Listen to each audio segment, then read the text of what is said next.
ông vò mà ôi cột lúa cô yun đào vây thơ chia tuấn đam mây non đang say mà có cô yun này cái áo màu gì bị cô yun cái bên áo chiếc cái nè ô ọt vô càng gì không cái áo màu gì bị cô yun cái áo mà ta chiếc mấy chiếc lấy tí tôi ba trăm bơ máu đi máu thử ông xí men máu thử chuyện này trồng riêng cái nè Nam xí có cái chiếc đã vô sạch cà sao chứ mà âm xí máu âm xí mà chiếc trăm mà bậc rong càng nghe chưa trường hợp không âm xí rất mất bị máu nào vô sạch cà sao chứ bà âm xí à tô xoa cùng một cái cam thi cú ta VIP ថាបែបនេះសម្រាប់ពុកម៉ែបងប្អូនដែលគាត់ប្រើប្រាស់ជាមួយនឹងគោយន្តបាទដើរតាមត្រាឆាំងទាំងអស់គ្នាបាទថ្ងៃបងប្អូនមិនមែនតែម៉ាស៊ីនគូបូតាធំទេសំបីតែម្ចាស់គូបូតាទូចនោះក៏អាចខ្លាចទៅជា VIP បានដែរបាទបងប្អូនយើងមុននឹងខ្ញុំណែនាំបងប្អូនស្គាល់ជាមួយនឹងគូបូតា VIP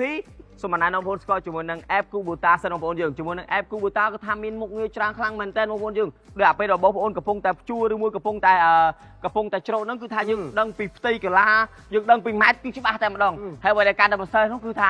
ឆាប់បានលុយលឿនបងប្អូនយើងបាទថ្ងៃបងប្អូនធម្មតាទេកាលណាដែលយើងវាស់ដីលឿនដឹងកលាផ្ទៃលឿនវាក៏លះបានលុយខ្លះផ្ទះបានលុយដែរអញ្ចឹងបងប្អូនគួរតែមាន app គូបូតាម្នាក់មួយទៅ download ម្នាក់មួយមកដោយសារអីពេលដែលយើងមានចម្ងល់យើងឆ្ងល់អីមួយយើងមិនចាំបាច់ទៅដើររកសួរអ្នកនេះសួរអ្នកនោះទេយើងមើលតែនៅក្នុង app ហ្នឹងយើងឆ្ងល់អីយើងចុចសួរនៅនេះគេប្រាប់យើងអាចអស់នំឲ្យច្បាស់ចំនោះអ្នកជំនាញអញ្ចឹងហើយបងប្អូនយើងមិនថាបងប្អូនទៅដល់ទីណាមិនថានៅកណ្ដាលស្រែមិនថាកណ្ដាលព្រៃទេបងប្អូនយើងឲ្យតែថាបងប្អូនមានអ៊ីនធឺណិតគឺថាបងប្អូនអាចប្រើជាមួយនឹង app គូបូតាបានហើយចឹងបានតែថាហ្នឹងបងប្អូនបើសិនជាបងប្អូនកំពុងតែប្រើប្រាស់គូបូតាត្រូវតែដោនយក app គូបូតាហ្នឹងម្នាក់មួយមកដោយថាអីគេមានការចាប់រង្វាន់ផងសំណាងទៀតហ៎គេ app គូបូតាមានចាប់រង្វាន់សំណាងទៀតមានណាមានរង្វាន់អីគេខ្លះមានច្រើនណាស់មានតាំងរង្វាន់តែក៏មានទូរស័ព្ទដៃការទូរស័ព្ទនិយាយទៅឲ្យតែចាប់ផ្ដើមប្រើ app ហ្នឹងគឺមានឱកាសផងសំណាងហើយអូដូច app ហ្នឹងបងប្អូនយើងអញ្ចឹងគ្រាន់តែខ្លាចជាអតិថិជនរបស់ VIP គូបូតាបងប្អូនយើងតោះ download ទាំងអស់គ្នាបងប្អូនបាទអញ្ចឹងណាបានថាបងប្អូនគូបូតាមិនមែនលក់តែម៉ាស៊ីនទេគេត្រៀមរួចជាសាច់សម្រាប់បងប្អូនដែលមានចម្ងល់មានបញ្ហាអីគេជួយប្រាប់បងប្អូនគ្រប់ពេលអញ្ចឹងកុំឲ្យបងប្អូនរងចាំយូរតោះទៅទស្សនាវីដេអូទាំងអស់គ្នាអញ្ចឹងចូលទៅមើលវីដេអូទាំងអស់គ្នាបងប្អូនបាទសូមជម្រាបសួរទៅដល់ពុកម៉ែបងប្អូនទាំងអស់គ្នាផងដែរបាទពុកម៉ែបងប្អូនតែងតែស្គាល់រួចមកហើយនៅប្រភេទគោយន្តដើរតាម NC+H សេរីចាស់នេះផងដែរដែលជាប្រភេទគោយន្តដើរតាមពុកម៉ែបងប្អូនគឺប្រើច្រើនមែនទែនទូទាំងប្រទេសកម្ពុជាផងយើងផងដែរអញ្ចឹងថ្ងៃនេះគឺក្រុមហ៊ុនគូបូតាសូមធ្វើការណែនាំនៅប្រភេទដៃគោយន្តសេរីថ្មីដែលប្រើប្រាស់បាទជាមួយនឹង NC+H បាទ Special ដែលជាដៃគោយន្តមួយគឺប្រើប្រាស់ជាប្រភេទកង់ធំរឹងមាំធន់នឹងការធ្វើការប្រើប្រាស់ហើយអ្វីដែលពិសេសនោះគឺស័ក្តិសមជាមួយនឹងការត្រៀមដីកាន់តែមានប្រសិទ្ធភាពផងដែរចង់នឹងថាតើប្រភេទដៃគោយន្ត Special សេរីថ្មីនេះមានលក្ខណៈពិសេសនិងមានលក្ខណៈខុសគ្នាយ៉ាងណាខ្លះនោះក៏សូមមកធ្វើការទស្សនាទាំងអស់គ្នាផងដែរបាទសម្រាប់ដៃគោយន្ត NC+H Special របស់យើងសប្តាហ៍ថ្ងៃនេះគឺយើងមាន2ស៊េរីសម្រាប់ជ្រើសរើសបាទទី1នេះគឺជាប្រភេទបាទ NC+H Special ដែលមានទំហំកង់880 មីលីម៉ែត្របាទទី2គឺ NC+H Special របស់យើងដែលមានទំហំកង់980 មីលីម៉ែត្រកង់ទំហំធំត្រូវបានធ្វើការរចនាឡើងយ៉ាងពិសេសដើម្បីធ្វើការក្នុងស្រែទឹកបានប្រសើរជាងមុនចំណុចពិសេសរបស់ប្រព័ន្ធនេះគឺឈុតចង្កឹះលេខថ្មីផងដែរដែលយើងធ្វើការអភិវឌ្ឍថ្មីយ៉ាងពិសេសហើយអ្វីដែលកាន់តែពិសេសនេះគឺឈុតចង្កឹះលេខថ្មីរបស់យើងនេះយើងធ្វើការប្រើប្រាស់នៅពីញ៉ុង14ថ្មីអញ្ចឹងពីញ៉ុង14ថ្មីរបស់យើងនេះទី1គឺការបញ្ជូនកម្លាំងទៅកាន់ពងបានយ៉ាងមានប្រសិទ្ធភាពទី2ពីញ៉ុង14ថ្មីរបស់យើងគឺមានការចូលស៊ុបល្អមានងាយការរះថ្មិញទី3នោះគឺការប្រើប្រាស់ទៅលើពីញ៉ុង14ថ្មីនេះគឺអាចធ្វើការត្រឡប់បាទពីស្ដាំទៅឆ្វេងក៏បានពីឆ្វេងមកស្ដាំក៏បានដែរសម្រាប់ការបត់បែនអ្នកបើកបរធ្វើការប្រើប្រាស់បានយ៉ាងងាយស្រួលដែលគ្រាន់តែធ្វើការបញ្ចូលលេខថ្នមពេលនោះឈុតចង្កឹះលេខរបស់យើងនឹងធ្វើការបញ្ចូលលេខបានយ៉ាងរលូនទី1គឺកាត់បន្ថយសំឡេងបាទទី2គឺធ្វើការបត់បែនបានយ៉ាងឆាប់រហ័សទី3នោះគឺពន្យាអាយុនៃការប្រើប្រាស់របស់ពងរបស់យើងធ្វើឲ្យការប្រើប្រាស់បានយូរផងដែរហើយដើម្បីឲ្យគោយន្តរបស់យើងធ្វើការប្រើប្រាស់បានយ៉ាងរលូន NC+H Special របស់យើងនេះបានធ្វើការបំពាក់នៅចង្កេះបំពាក់ឧបករណ៍វិញជាងស៊េរីធម្មតាដែលជាហេតុធ្វើឲ្យអ្នកបើកបរងាយស្រួលក្នុងការធ្វើការបំពាក់ឧបករណ៍ហើយជួយឲ្យឧបករណ៍ទាំងនោះធ្វើការបានយ៉ាងមានប្រសិទ្ធភាពចំណុចពិសេសមួយទៀតដែលផ្ដល់ភាពរឹងមាំទៅដល់គោយន្តតាម NC+H Special របស់យើងគឺសម្បកប្រអប់លេខរបស់យើងធ្វើការផលិតអំពីដែកស្មិតជាប្រភេទ SCI ដែលជាវត្ថុធាតុដើមផលិតឡើងយ៉ាងពិសេសសម្រាប់គោយន្តស៊េរីថ្មីនេះតែម្ដងគោយន្តស៊េរីថ្មីរបស់យើងនេះធ្វើការរចនាម៉ូដឡើងថ្មីមែនទែនដែលស័ក្តិសមជាមួយនឹងការត្រៀមដី chỉ vì sao nó cứ đây đài nghi nâng phóng cứ cô dân bảo dương thua ca bàn chẳng mình sự hiệp một bình tiến nó cứ sầm đạp đây ật có cô dân bảo dương nó cứ thua ca bàn chẳng là luôn thằng này đại ca bị vót phần này mà xin nâng ca bạc bò thay chẳng sòng vợ cô dân đào ta là bảo dương đi thua ca bàn chẳng mình sự hiệp tí muối chủ đề bàn chơi đấu tí pi thua ca vài đây bàn mỏ ló thua oi project ca sẽ có bảo dương thua ca đâm đo ban đầu tuần là phật phú chương mồn ai bằng pe cho mình nâng ọp co vi đầy không ca thêm đấy đại chế ca nghe đau lòng bạสำหรับปองโกยนสิริทำไมบ่อยจึงอันซีพลัสเอชเปซอลบ่อยอยู่นี้สะสมจมูกหนึ่งมาซินมาสูดดับบนเซ่ดับปรามเซ่กันละได้ช่วยไอ้บักบอลบานยางระลุ้นสนสมสนใจเปรี้ยนึ่งสนสมใจเปรี้ยเวลีให้กรมหุ่นเมียนกาแต่นี้คนเพียบเราเอาใบชนำรีไอสมบัติปองเว้งคือกรมหุ่นเมียนกาแต่นี้มวยอายุการในการประพราแต่มาดองปราศนบาปองไม้ปองปอนกระปงแต่ทุกการสไฟโรคเนื้อมาซินของการทุกการเทียมได้ปองไม้ปอนสมเชื่อรืออันซีพลัสเอชเปซอลได้เชื่อจำเรื่องดาวสะสมสำหรับปองไม้ปอนได้มีจำนวนรอมจังบ้านแต่เลยอันซีพลัสเอชเปซอลบ่อยยึงคือปงไม้บอลไอทุกการตำแหน่งตำแหน่งบ้านต่อการพนักงานใจได้ในเจ็ดลงในบ่พอดมูบินเทียคือปงไม้บอลไอทุกการตำแหน่งน้องตามระยะตัวสับเล็กส่วนมาไพ่ใบการสลับเปิลดำมวย1 5 หรือก็ไอกับมันในคราววิดีโอนี้ก็บานเคยไงบางปอนตู้จังแมนแต่จุยบานฉลาดนะ បងឥឡូវខ្ញុំចង់បានមួយគ្រឿងដែរគ្រាន់នេះមិនធ្វើម៉េច bà bạn ấy trong bán miên lôi tinh tới hay bật hạ ập lôi đấy bằng lô bán ta thì miên nè chấm miên KLC chui bạc dương tiết à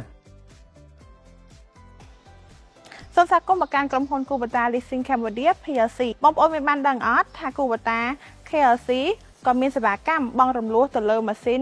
កោយន្តគ្រប់ស៊េរីផងដែរដោយពុកម៉ែបងប្អូនមានប្រាក់ចូលរួមចាប់ពី 40% ឡើងទៅនៅតម្លៃម៉ាស៊ីនតែប៉ុណ្ណោះរួមជាមួយនឹងការទទួលបាននៅ promotion ឥតគិតការប្រាក់រហូតដល់រយៈពេល 3 ខែថែមទៀតផងពិសេសជាងនេះទៅទៀតសម្រាប់បងប្អូនដែលកំពុងតែតាមដាននៅវីដេអូមួយនេះ4អ្នកដំបូងដែលសម្រាប់ចិត្តធ្វើការទិញតាមរយៈក្រុមហ៊ុន Kubota បង់រំលោះ KLC នឹងទទួលបានការប្រេងតម្លៃ$100បន្ថែមទៀតផងហើយការប្រេងនោះបងប្អូនអាចទទួលបាននៅពេលដែលដកម៉ាស៊ីនតែម្ដងចាឥឡូវនេះនឹងខ្ញុំនឹងបងប្អូនទាំងអស់គ្នាទៅទស្សនានៅវីដេអូអតិថិជនពិតរបស់ KLC ទាំងអស់គ្នាសូមរីករាយទស្សនាទាំងអស់គ្នាខ្ញុំមើលមួយគ្រឿងនេះហើយត្រូវម៉ាច់ហ្មងបង ចាបងសម្រាប់ model នេះគឺវាពេញនិយមខ្លាំងកសិករភាគច្រើនគឺគាត់ប្រើប្រាស់ទៅលើ model នេះវាជួយសន្សំសំចៃសាំងនិងកម្លាំងវាខ្លាំងវាស័ក្តិសមបំផុតទៅលើទំហំដីស្រែរបស់បងណា អញ្ចឹងបងខ្ញុំពេញចិត្តជាមួយមួយគ្រឿងនេះខ្លាំងហ្មង ចាបងសម្រាប់លក្ខខណ្ឌនៃការបង់លួបងអាចព្រមមានប្រាក់ចូលរួមត្រឹមតែ 25% បងក៏អាចបង់លួជាមួយនឹងខាង KLC ខ្ញុំបានដូចគ្នារបៀបនៃការសងត្រឡប់បងអាចសងជា 3 ខែម្ដង 6 ខែម្ដងនិងជាប្រចាំខែសម្រាប់ឯកសារគឺងាយខ្លាំងបំផុតហ្មងបងវាអត់មានត្រូវការឯកសារអីតម្កល់ញ៉ៃច្រើនទេបងវាត្រឹមតែមានអត្តញ្ញាណប័ណ្ណបងគុក2មួយហ្នឹងគឺបានហើយបងដើម្បីធ្វើឯកសារជូនបងណា ឃើញអត់បងប្រាប់ឲ្យតាអូនជ្រើសរើសយកសេវាកម្ម KLC បងរំលងនេះគឺជាដំណោះស្រាយដ៏ល្អបំផុតការបងប្រចាំខែក៏ល្អហើយបងអាចបងតាមលទ្ធភាពរបស់បងបានទៀតហ៎ ពិតមែនណាបងត្រាក់ទ័រមួយគ្រឿងនេះវាពិតជាស័ក្តិសមមួយលក្ខខណ្ឌខ្ញុំអញ្ចឹងខ្ញុំសម្រេចថាយកត្រាក់ទ័រមួយគ្រឿងនេះហ៎បង ចាបងបើបងពេញចិត្តនឹង model នឹងហើយអញ្ចឹងខ្ញុំសូមទៅកក់ជូនបងឥឡូវនឹងហ្មងណា បាទបងបាទ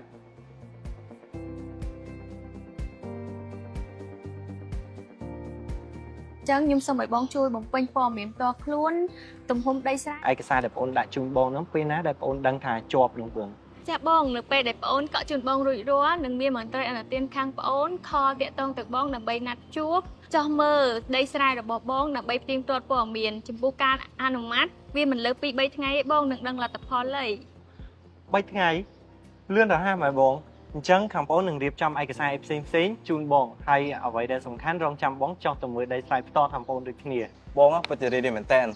ទិញតាម Kubota បងរំលោះ KLC នេះលឿនហើយរហ័សអញ្ចឹងដូច្នេះបងចិត្តបានត្រាក់ទៅប្រាំគេហើយ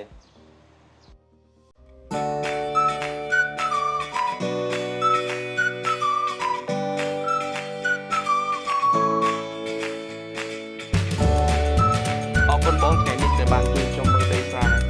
បងប្អូននេះមានជីជាតិល្អណាស់ណាបងនិយាយទៅដីនេះខ្ញុំអាស្រ័យផលជាពេល15ឆ្នាំបងហើយបើសិនជាបងបានតែថ្មីពីបងមួយដើម្បីយកមកបងបងខែទៀត បងនឹងជឿជាក់ថា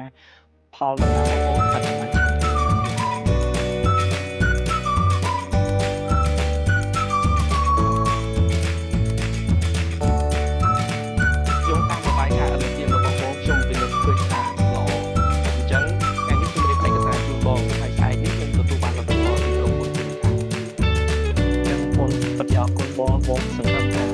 បាន tractor ថ្មីមកបង្កបង្កើនផលបាននឹងល្អជាងនឹងបង ខ្ញុំក៏ជូនពរឲ្យជោគជ័យដូចគ្នា អរគុណបង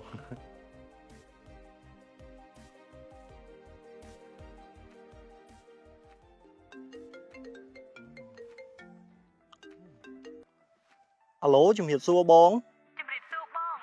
បងម៉ៃមែនបង បាទបងបាទខ្ញុំឈ្មោះប៊ូម៉ៃបង ខ្ញុំមានដំណឹងល្អប្រាប់បងណាបងតាក់ទងនឹងការស្នើសុំរបស់បងត្រូវបានអនុម័តជាប់ហើយអញ្ចឹងបងអាចមកទទួលត្រាក់ទ័រថ្មីយកទៅប្រើប្រាស់បានណាបង ពិតមែនហ៎បងខ្ញុំលឺហើយរំភើបហ៎បងអញ្ចឹងក្នុងថ្ងៃស្អែកខ្ញុំនឹងទៅយក tractor ពីបងហ៎បងអរគុណបងអរគុណច្រើនបងបាទ អរគុណបងដូចគ្នា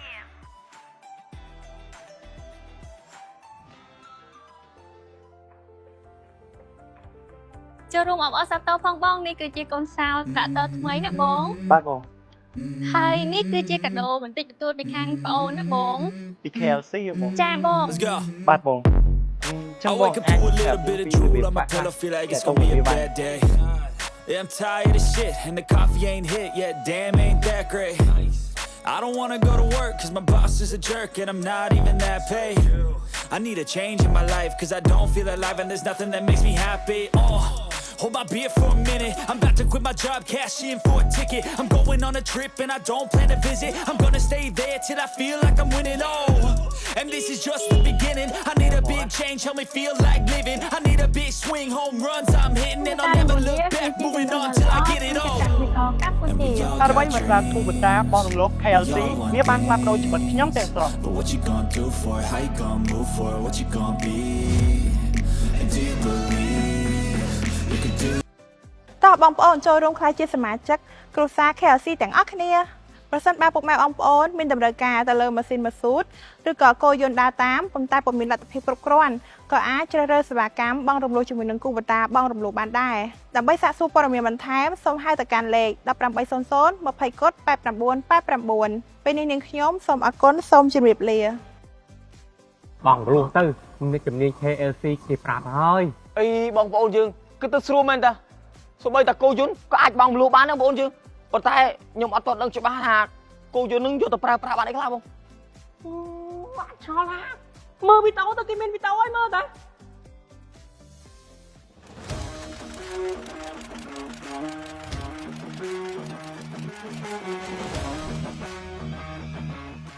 មានអធិការកែច្នៃដាំបន្លែខ្លះទៅមានចាំមាន់ចាំគោចាំទាផ្សំគ្នាទៅបើយើងចាប់តាចកាដលងថោកយើងបានអីតែបើស្វាយដាក់តែស្វាយជាស្វាយធ្លាក់ថៃបាទអីដល់អញ្ចឹងខ្ញុំទុកតង្ហែនទាំងអស់តង្ហែនខ្ញុំក៏ទុកចន្ទីក៏ទុកបើដីយើងដាំដលងវាមានពោតក៏មានអញ្ចឹងបើយើងមានលទ្ធភាពទៅជាតង្ហែនទៀតទេក៏វាបានតង្ហែនទៅបើតង្ហែននឹងបានផលល្អក៏យើងបានចំណូលវានេះដែរ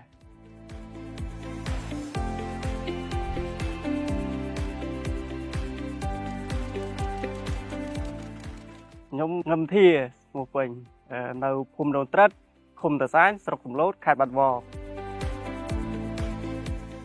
កសិករមានពេលបានផលក៏សប្បាយទៅពេលដល់ពេលបានផលហើយតម្លៃទាបក៏បាក់ចិត្តលើទីផ្សារវាបាក់ចឹងទីផ្សារវាអត់ថេពោតវា2ហាត់ជាងហើយបើដលងវាជាង3ហាត់ដែរតែពោតទំដាំប្រហែលជាបាន 3 ថ្ងៃទៅប្លុកវាមានច្រើនដែរមានម្រេចចន្ទីប៉ុណ្ណឹងហើយនឹងថ្ងៃនេះថ្ងៃនៅអត់ទាន់ធ្វើបានយកផលទេធ្លាប់ខ្លះឃើញគេដាំគេដាក់តឡងគេកាប់ចន្ទីអីចោលគេដាក់តឡងដល់ពេលតឡងធ្លាក់ថ្លៃវាចន្ទីឡើងថ្លៃអញ្ចឹងបើខ្ញុំតឡងក៏មានតឡងក៏ធ្លាក់ថ្លៃតែវាបានផលចន្ទីទុបហើយវាបានម្រេចមកទុបទៀតហើយតែមួយខ្ញុំចាំគោផង ហើយនឹងចាំមន់ទេវាបានចំណូលពីមន់ពីទាខ្លះចឹងទៅតែពីគោឆ្នាំខ្លះយើងចកាយើងអត់សូវបានយើងលក់គោយើងចាយទៅ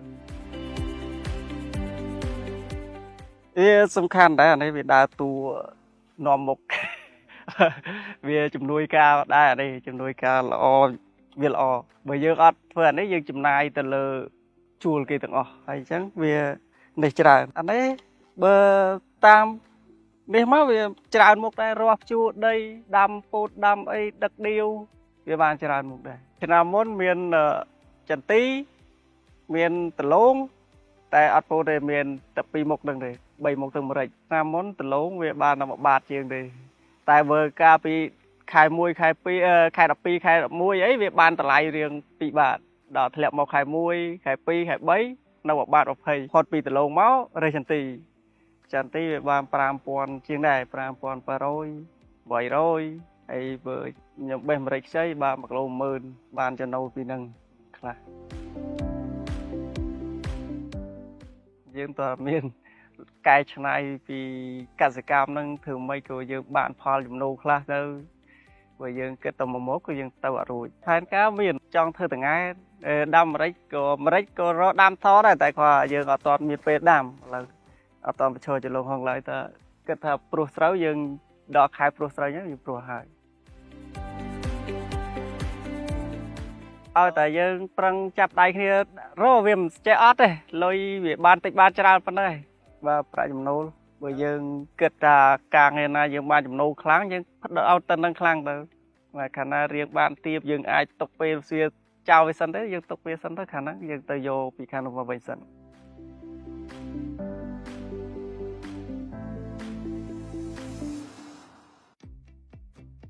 វ៉ាបងប្អូន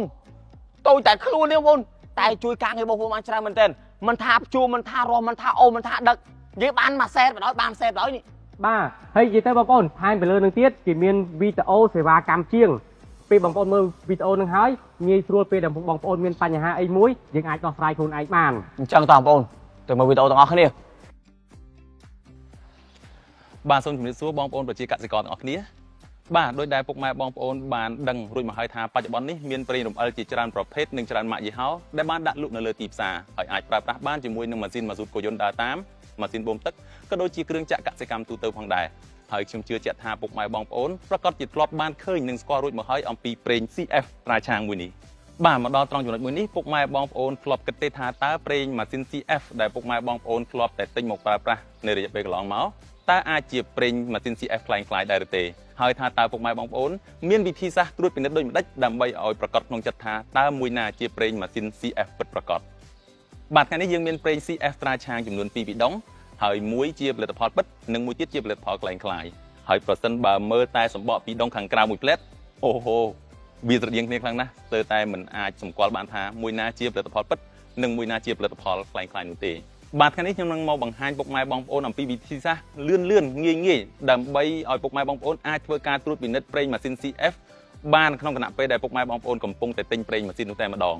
នោះគឺ QR code ដែលមានដាក់នៅលើពីដុងមួយនេះទី1ពុកម៉ែបងប្អូនធ្វើការកោសបារតដែលមាននៅលើ QR code ត្រង់កន្លែងមួយនេះធ្វើការ scan ជ្រើសរើសប្រទេសកម្ពុជាបញ្ចូលលេខទូរស័ព្ទរបស់ពុកម៉ែបងប្អូនរួចពិនិត្យមើលលទ្ធផលនិងសារបញ្ជាក់បន្ថែមពីខាងក្រោមហើយសម្រាប់ពុកម៉ែបងប្អូនដែលប្រើប្រាស់កម្មវិធី Kubota App នោះកាន់តែងាយស្រួលដោយគ្រាន់តែប្រើប្រាស់កម្មវិធីមួយនេះដើម្បីធ្វើការ scan ត្រង់ចំណុចមួយនេះនោះលទ្ធផលនឹងបង្ហាញមកភ្លាមតែម្ដងបច្ចុប្បន្ននេះការ scan QR code គឺជាបច្ចេកវិទ្យាដ៏សំខាន់និងអាទិភាពមួយដែលអាចជួយឲ្យពុកម៉ែបងប្អូនធ្វើការផ្ទៀងផ្ទាត់ផលិតផលពិតនិងជៀសផុតពីការបោកប្រាស់ពីផលិតផលคล้ายៗបានដូច្នេះសូមពុកម៉ែបងប្អូនទាំងអស់គ្នាធ្វើការ scan QR code មុនធ្វើការសម្រេចចិត្តទិញដើម្បីឲ្យពុកម៉ែបងប្អូនទាំងអស់គ្នាប្រកាសក្នុងចិត្តថាប្រេងម៉ាស៊ីន CF ដែលពុកម៉ែបងប្អូនកំពុងតែជ្រើសរើសមួយនេះជាផលិតផលពិតសូមអរគុណឃើញទេបងប្អូនថាហើយថាគូបូតាល្អចឹងហើយបើសិនជាបងប្អូនបានខ្លាយទៅជាគូបូតា VIP ទៀតល្អចឹងហ្នឹងទៀតអីបងបើនិយាយពីគ្រឿងបន្លាស់វិញមែនគ្រឿងបន្លាស់បាទអញស្គាល់តែអ្នកជំនាញគូបូតាគេដឹងបើចង់ដឹងតោះទៅមើលវីដេអូទាំងអស់គ្នារៀបសួរពុកម៉ែបងប្អូនប្រជាកសិករទាំងអស់គ្នាថ្ងៃនេះខ្ញុំសូមមកណែនាំអំពីការសេរីសើអមយ៉ារបស់កូយ៉ុនដើរតាមស៊េរី NC+X Special ដើម្បីឲ្យការប្រើប្រាស់មានប្រសិទ្ធភាពនិងពេញកម្លាំងប្រសិនបើសើអមរយ៉ាធូរពេកធ្វើឲ្យពិបាកក្នុងការបញ្ចូលលេខនិងបញ្ចូលលេខលន់សំឡេងជាដើមដូច្នេះរយៈសើអមរយ៉ាដែលសមស្របក្នុងការសេរីគឺ15ទៅ20មីលីម៉ែត្រតោះឥឡូវយើងមកមើលអំពីវិធីសេរីអមយ៉ាទាំងអស់គ្នាថាតើការសេរីអមយ៉ាមានប្រមាណដំណាក់កាលទី1ប្រើដៃទាញខ្នោះអមរយ៉ាហើយពិនិត្យមើលថាមានសើដែរឬទេប្រសិនបើមិនមានសើត្រូវសេរីជាថ្មីដំណាក់កាលទី2ចំណុចដែលត្រូវសេរីគឺនៅត្រង់ខ្សែអមរយ៉ាឬចំណុចដំណអមរយ៉ាគឺមានប៊ូឡុងឡុកនិងប៊ូឡុងសេរីដំណាក់កាលទី3មុនពេលសេរីអមយ៉ាត្រូវបន្ធូរប៊ូឡុងឡុកជាមុនសិនហើយបង្វិលប៊ូឡុងសេរីដោយប្រើសោមាត់លេខ14ពីដើម ដំណាក់កាលទី4ត្រូវសារ៉េឲ្យនៅចន្លោះ15ទៅ20មីលីម៉ែត្រដំណាក់កាលទី5ត្រូវបន្តក់ព្រៃរំអិលត្រង់ខ្សែអំប្រយ៉ាឲ្យបានញឹកញាប់ដើម្បីការពារអំប្រយ៉ាជាប់គាំងឬស្អិតចំណាំ1លើកខ្នើអំប្រយ៉ាឲ្យអស់មុនពេលបដូរលេខគ្រប់ពេល2ពេលឈប់ប្រើប្រាស់ការងារក្នុងរយៈពេលយូរត្រូវដាក់ខ្នើអំប្រយ៉ាទប់ក្នុងទីតាំងដោះបាទនេះជាវិធីសាស្ត្រងាយៗបាទបងប្អូនអាចធ្វើការសារ៉េបានដោយខ្លួនឯងបាទដើម្បីបញ្ជាអាយុកាលប្រើប្រាស់របស់អំប្រយ៉ាពុកម៉ែបងប្អូនបាទខ្ញុំសង្ឃឹមថាវីដេអូនេះនឹងផ្ដល់ប្រយោជន៍យ៉ាងច្រើនបាទទៅដល់ពុកម៉ែបងប្អូនផងដែរបាទសូមអរគុណ មួយថ្ងៃនេះគឺថាគ្រប់មុខគ្រប់គ្រឿងបងប្អូនយើង